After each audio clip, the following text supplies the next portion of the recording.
Welcome to the Global Missions Podcast, a show for Christ followers who want to participate more effectively in God's work, both at home and to the ends of the earth.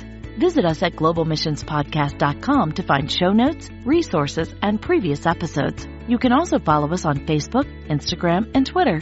This podcast is brought to you by the Global Missions Toolbox, a new online collection of practical, trusted resources made for those who support global missions from home. Visit us online at globalmissionstoolbox.com to register for access to this growing collection of tools for senders. And now, here's your host, Rob Magwood, better known to many friends as Mags. Hi, everyone, and welcome back for this episode of the Global Missions Podcast. Our guest today is a familiar voice and a much appreciated ally of this program and the Global Missions Toolbox. Ellen Livingood brings wisdom, experience, and grace to conversations with churches and missions leaders across the continent, and today she'll help us think through how we can develop new leadership capacity for our missions leadership teams. Some churches call these missions committees. Here's our conversation with Ellen. Hi, everyone, and welcome to our conversation today with Ellen Livingood. And Ellen, I'm simply going to say welcome back to the program, and thanks for being a friend of the Global Missions Podcast. It is so nice to be back again, and really appreciate what you're doing. It's a privilege to be here. We have had Ellen on a number of times. In fact, we figured that this is her fourth conversation with us over the years, all the way back to the first season, and this will be part of the 9th season. Ellen has founded and directs Catalyst Services, which is a ministry designed to help churches and mission agencies and other networks more fully engage believers' God-given gifts for global outreach. So she's an equipper, and she has a broad experience, ministry, served on a local church staff, she's served in communications, she's served in agency administration, and all these things have come together to nurture her passion to see the tremendous potential of local churches better engaged. Ellen, before we get to our main topic today about developing leaders, would you just take us back to Catalyst Services and summarize again what you're doing through Catalyst Services? Well, you gave a great summary, and I appreciate the emphasis on, again, engaging churches. And that's really what we're doing. And we're looking at how can we help churches engage the untapped potential that sits in the congregation that God's designed for a global purpose. And so we publish a monthly 3 to 5 page article that we call Postings that addresses each month one area of interest to church missions leaders. It really focuses on practical solutions, practical suggestions. There's more than 200 past issues that you can search online. It's an easy go-to piece that you can share with your missions leadership team, etc. We also coach missions leaders. We coach churches in shaping or reshaping their global local mission strategies. And then we're just available to help in any way that we can for churches. Thank you. And I just want to affirm the value of Catalyst Services, the Postings, which is the newsletter that Ellen mentioned, just to give a word of appreciation and affirmation of the value of these resources. I recommend regularly your resources, Ellen. And so we will include that in the show notes. So Hilla will include some links. If you're interested in maybe getting on that monthly newsletter, then you can easily do that. The show notes will be at globalmissionspodcast.com. So Ellen, today we're going to talk about how churches can continue to develop leaders. And we're going to talk about developing leaders for especially the missions leadership team. Some people may call this missions committees in your church. So we mean that group of people who is charged with helping to organize and arrange and coordinate mission efforts from a church, not a short-term mission team, right, Ellen? We're focusing in on the regular servants that are at home here in the church. Correct. We're talking about those who engage their church from this side of the process. Why is this an important topic for us to consider, Ellen? Well, I think there's 3 primary reasons. The first is I'm not sure if I've ever met a church that said to me that they have all the leaders they need. We're always looking for more leaders. And of course, there's often a lot of transition in leaders, et cetera. So it's an ongoing need. Secondly, there's a lot of differences nowadays in how different generations view leadership, how they want to engage. It has changed very dramatically. And so that's important to take into consideration.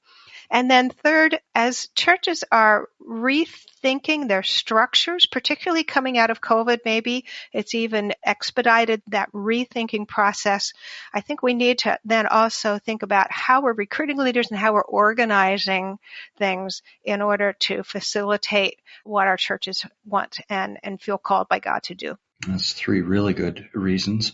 It really resonates, the second one, when you mentioned different generation and emerging talent that may see things just a little differently. And how do we embrace that?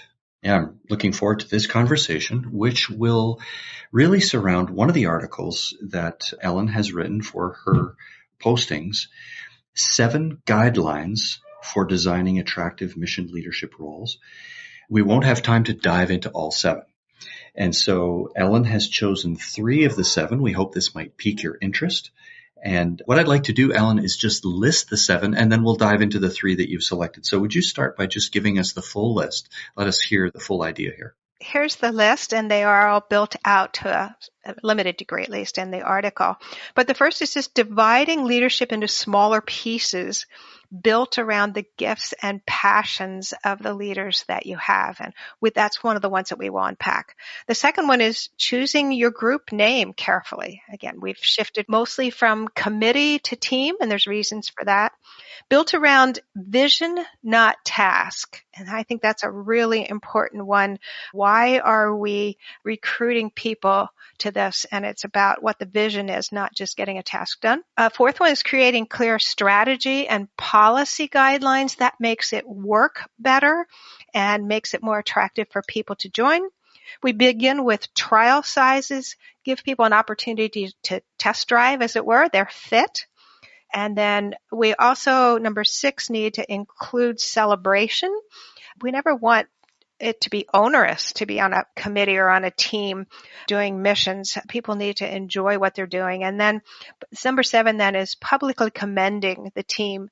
We need to affirm the work that they do and the service and how it impacts the church and the world. Well, it's a fantastic list. I'm a bit sad that we won't have a chance to unpack them all, but you've identified 3.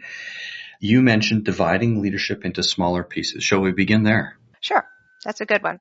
Your guideline is written this way: divide leadership into smaller pieces built around gifts and passion. Just unpack that a bit for us. Well, this one I very much learned the hard way as I was leading missions in my church a number of years ago. Somehow I had the idea that if someone functioned well in one area and really had a passion for missions and a passion for what they were doing, it was kind of a good idea to move them up into a higher decision-making leadership role, which moved them into what we were then calling our missions leadership team.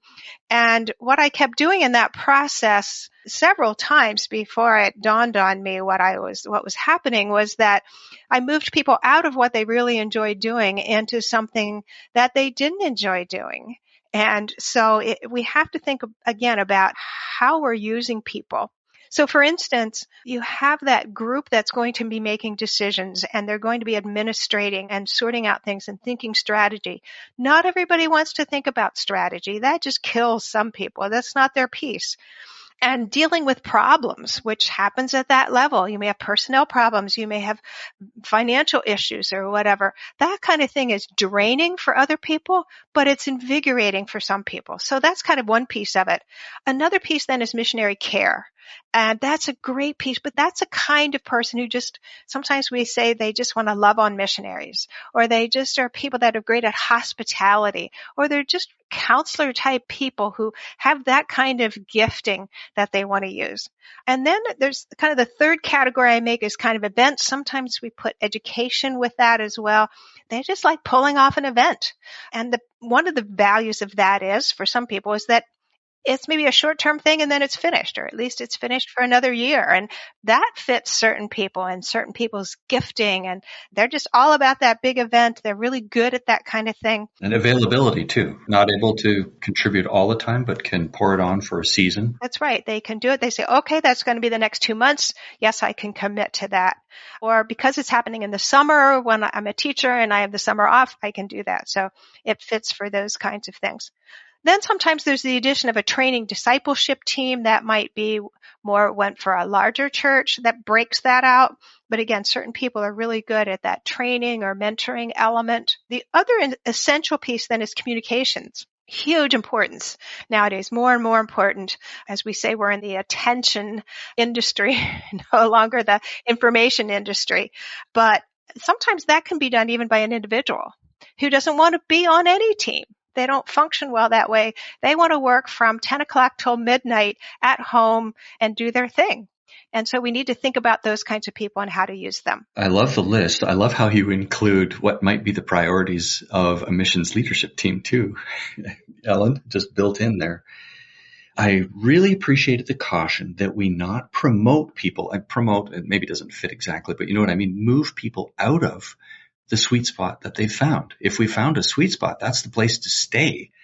We need to watch that as organizations as well. But I wonder, when it's divided into this list, does that risk kind of fragmenting things? Do you see it just going in a whole bunch of different directions? And how do we hold it all together? Obviously, that becomes a challenge and has to be proactively planned for. Not everybody needs to meet together. We need to think who needs to meet together for what purpose. I always encourage churches to think about bringing everybody together maybe once or twice a year. And again, this is sometimes where the best place for that celebration piece comes in and the affirmation piece for people. And they hear each other. They're encouraged by the big picture. But otherwise, people can meet in smaller groups. Sometimes then that your leadership, your one leader is the person who's the glue and coordinator. You say, well, how do I go to all those meetings? Maybe some of your meetings need to be 10-minute stand-up meetings after the Sunday morning service. Don't feel like you have to make people don't like long meetings, but then you have to be really clear what you're accomplishing. You have to be really focused on the time. And if you say 10 minutes, that has to be 10 minutes, not 15. But those kinds of things can work. I know one missions pastor who was in a large church, but not a mega church, who had 80 people in their leadership in missions, but all subdivided, all in places where they really fit well, and then ways of connecting it all. So it is possible. It just takes some careful planning and perhaps some self-discipline again in how we approach what those groups are doing and how we connect it. I wonder too, just thinking about the size of this missions leadership team, if we're subdividing these things into smaller roles, how does that affect the size or number of people serving? It expands the number, which I think is the great part of it. People want to make a contribution as long as they're in their sweet spot and it's going to fit within their framework of what they can contribute. And so if we have less responsibilities with the team, say the challenge then is that the person who pulls all those together, keeps them all from going off on different tracks, really has an important job of doing that. And so if you're the missions chair, what you may be doing more is coordinating between multiple teams, making sure that communication is flowing between them, et cetera. People are not at odds in terms of what they're doing. And so that can be a challenge, but I think it's really exciting for more people to be doing things again in their sweet spot. And I wonder too, whether that would access some of the talent and capacity in a congregation when people knew they would serve in their sweet spot instead of, oh boy, to serve on another team or committee or something like that. And so much of it doesn't have anything to do with me. If there's a heightened confidence that I'm going to serve with my gifts and what I'm good at and what I enjoy, that perhaps that would unlock more of the potential in people who might not otherwise participate, get in the game. Absolutely. And we'll come back to that point. That's really a strategic one. Well, in just a moment, Ellen is going to share about 2 more of the guidelines. We'll unpack 2 more of the 7 guidelines for creating missions leadership roles. Before we continue our conversation with Ellen, we'd like to share with you about this week's featured tool that we hope will be helpful to you and your church. The Understanding Your Church Leader's Priorities tool is for those who are serving on a missions committee and who have ideas and passion to engage the church in global mission. You want to do this in a way that is respectful and aligned with the leadership of your church. So, these questions offer a starting point for a conversation with your church leaders to clarify their priorities in regard to missions. You can get the tool in the show notes of this episode or by visiting globalmissionstoolbox.com. We're back with Ellen Livingood, the founder and director of Catalyst Services, and today we're discussing how to attract and facilitate new leaders for your missions team in your church. Ellen, just while we were on the break, you and I were talking about size of church. And you mentioned, there's one church example that was a larger church and they had up to 80 people serving in different ways. Is this applicable to smaller churches as well? I think in some ways it may be even more applicable to small churches because you really do need to think about making sure that you're plugging people in to where their sweet spot is. And teams can be rather small. If you have missionary care, perhaps it's 2 people. That one person doesn't quite make a team, but 2 people can be sometimes a very efficient team. They can just get on a phone call and have a meeting quickly. Again, the communication's easier. Organization sometimes is easier. So being more divided by focus of the team does not mean that it has to have a lot of people. In fact, really the opposite is often the case. I think that's going to be some encouragement to some of our listeners because they don't have capacity for 80 people perhaps, but this is very doable and scalable to some of our mid-size and even smaller congregations. So Ellen, 7 points. You've given us the list. We've unpacked the first one, which is really seeking to ensure that your leadership is divided into smaller pieces built around gifts and passions. What's the second guideline you would unpack with us today? The second guideline we want to talk about is building teams around vision, not task. And this is a really important one. And I find as churches, as church missions leaders talk to me about why, we don't have enough leaders and we can't get people to serve on our committee or our team. I think the part of the concern is the fact that when people are frustrated or discouraged, they tend to really come down and focus on that task. I just have to get this task done and I need to find somebody to do this job. That's not really attractive. It's particularly not attractive to younger generations, but I think all of us are really looking for that vision. It's like the guy who saw several people building a wall and he said, "What are you doing?" And the first guy just said, "Well, I'm earning a living." And the second guy said, "I'm building a wall." And the third person said, "I'm building a cathedral." So that kind of things. What are you are you recruiting people and helping people see that they're building the cathedral, as it were? How does their role fit with the bigger thing? So it has to be about that kind of vision, which means, again, then coming back and affirming to them and the congregation as a whole that these people are really having an impact. So one of the questions I ask when I work with church is in terms of this whole area is, what does success look like? Because if it's just a matter of, we just always do a missions conference every year, that's not really motivational for a lot of people. They don't want to just turn wheels because we've done that before and we're going to do it again. They want to know, really, why are we doing it? What difference does it make? Does it really make a difference? People want significance. People want to know that their time is invested well. So we need to talk about, what is the vision? What are we trying to accomplish? If we're asking people to help plan a missions weekend, what do we want to come out at the end of that? We have to, and recruit around that, not just recruit around the idea, we're going to have an event and will you help us, which can sound kind of, again, it's like just turning wheels in a cage. But do we really have a big vision? Are we communicating that and the excitement about what God is doing in the world? I think that we need to say this connects with God transforming the lives of people around the world. Here's some pieces about how that happens and what our role is in seeing that big God-sized goal accomplished. Are we thinking in those terms? That's not only for recruitment, that's for engaging your team all along. Do they see that big picture?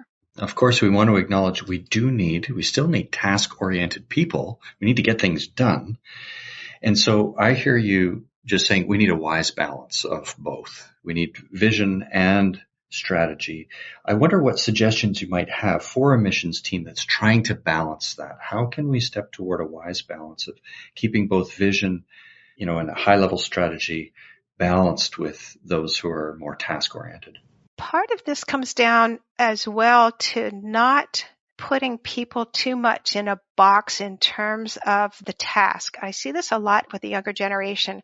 I always wince when I hear older people say, well, younger people won't join our committee or our team so that we can teach them how to do things. Younger people don't want to be taught how to do things.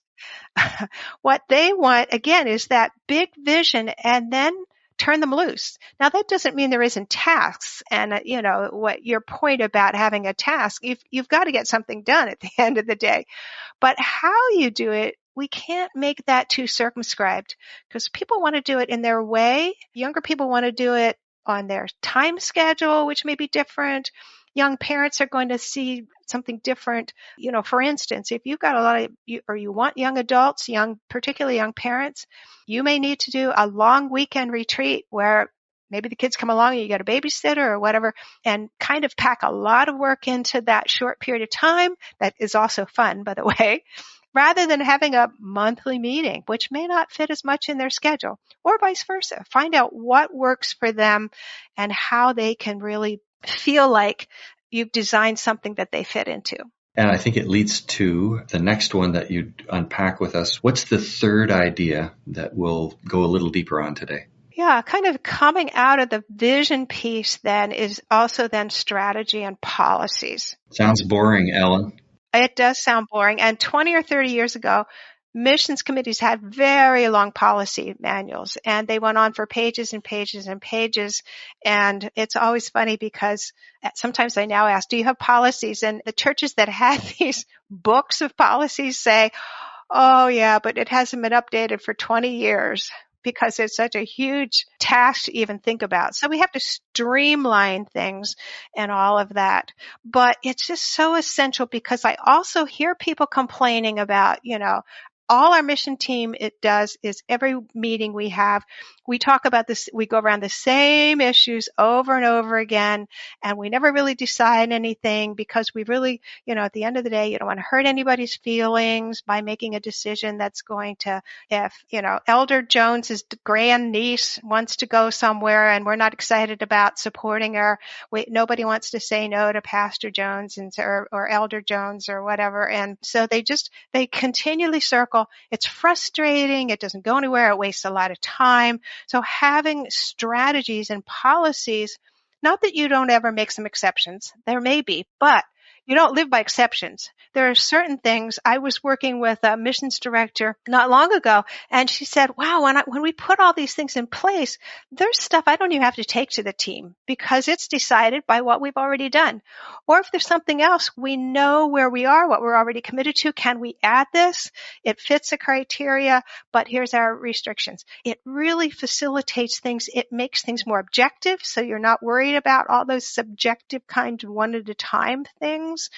And it's just really helpful. One of the other things I think this does too is as we identify in strategies and policies what a particular team does, sometimes I also hear churches often saying, we have people on our missions leadership team or committee that think they just come and make decisions and that's all they do. Then they come back a month later and, make more decisions. And it's like nobody's willing to work. Well, that you have to define up front. And it is a working team. I don't think in missions you can ever have a team that just comes in and makes decisions. You have to have people who are ready to work. But that comes out of clarity up front about what's our strategy, how do we function, and what kinds of things are we going to decide. They also need to have decision-making power, and that's another thing that sometimes doesn't happen. Well, I love this point and personally believe, although we kid and make it sound like it's a boring idea, I just believe it's a guiding document. For those of you who may be pastors or know that your pastor is interested in missions, it also allows a pastor or leadership team of a church to articulate where the boundaries are, so to speak, and what the mandate is given to this crew called the missions leader team. And to be confident, even if they can't attend every meeting, they know that if this policy is guiding the activity there, that it's aligned with the purpose of the church. and they can comfortably deploy that to the group. So really agree. I wonder if you've got examples where you've seen this working really well, Ellen, because this is a really key point, I think. Yeah, a couple of them, and don't have time to go into depth, but there's one church that I've worked with in the last couple of years, and they have been, again, they started out, they didn't have anything in strategy, really. They were, again, the policy was, again, one of these 25-year-old ones. And so they were just struggling of how do we make decisions? And so they came down, we walked through a process of looking at different streams of strategies, and they came down and chose their strategy. And for them, they're looking at working with a partner organization and a partner church in the Middle East, focused particularly around refugee ministry, but also just supporting the church and those kinds of things. They're doing other things, but that is their focus, and everybody knows that's their focus. That's our first priority. It's already settled. It probably is even more important for them at this stage now is the strategy and the clarity of that is built around values that if someone comes with a local project, there's a lot of these, I hear churches say so much of their time is kind of eaten up with so many requests of support this project locally. Here's a ministry that I'm really passionate about. Can't we get involved here? Certainly most of them are good. Maybe some of them aren't, but you can't do all of them. And it just gets bogged down. So this church has just had a values grid in terms of making those choices, and then a matrix that talks about how we, in light of those values and those priorities, we have a grid that helps us think about how we're going to handle funding. Those two things really expedite what they're going to do. Doesn't mean it eliminates all the decisions, but it expedites making those. And everybody knows then how they are fitting into the bigger picture. And they're saying, yes, we already, like you said, even it has come through the elders, through the staff has owned this. And we've talked about the fact you can't just rubber stamp this. We need ownership because, again, as the missions leadership team may make a decision at some point that doesn't make somebody happy, the pastor and the elders need to say, we're ready to defend that and support you in that because we already feel, yes, that's what God is calling us to. Those are the priorities. We're going to be committed as a whole church to what those are. That gives the team confidence, and it gives you consistency in the application of things. And again, makes people feel like they're moving forward. There's another church that says clearly we are working on unreached peoples and we're working in these 4 areas, and everything we do, we want to fit into that. So there's a clear strategy point that's their grid for everything. Is it in one of those 4 areas? If not, they may still bless it with a little bit of money, but basically that's not where their time and energy is going to go. It's into those 4 areas of the world and unreached peoples. Well, Ellen, I just think this has been super introduction, not only to the article, but friends, you can hear the wisdom and experience and the resources that Catalyst Services and Ellen brings to these conversations. Ellen, I'm going to ask you about resources and some connecting points here just before we close.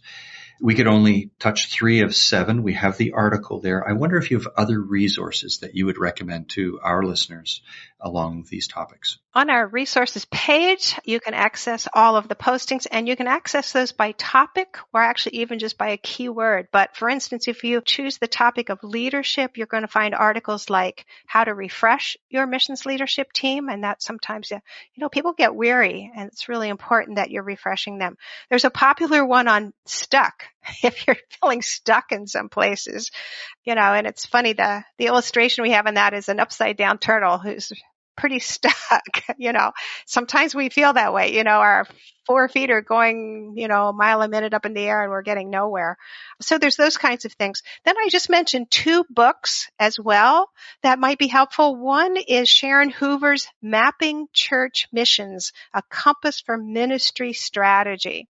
She doesn't give you a strategy. She lists different topics that your missions team will need to think about as you think about strategy. And her list might be a little different than my list on that, but it's a great place to start and help your team think about what are the strategic issues. And another one that's not new, but I think is helpful, is Jolene Erlacher, and I know that she's been on your podcast. Her book on millennials and ministry, I think will help if you're struggling with how do we recruit younger people into leadership. She has some great insights here. Now, I realize we're moving, actually, the millennials are not the youngest leadership potential. We're also looking at Gen Z and even Gen and Alpha pretty soon.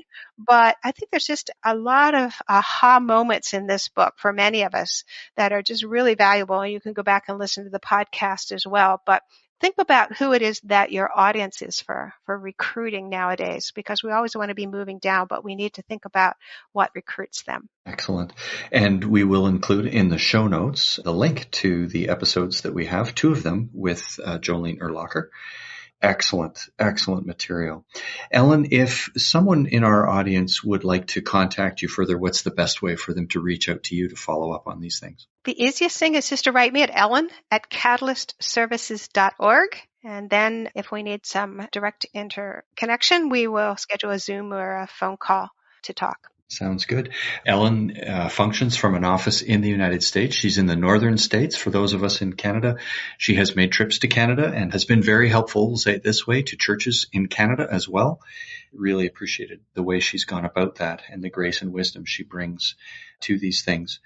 Ellen, I'd like to close with a fairly standard question now. I can't remember whether we asked you this the last time you were with us, but if you were standing in front of the missions leadership team of a local church, and the pastor is there as well, these folks want to do a really good job of local missions. That's their heart. And you could say anything to them. What would you like to say?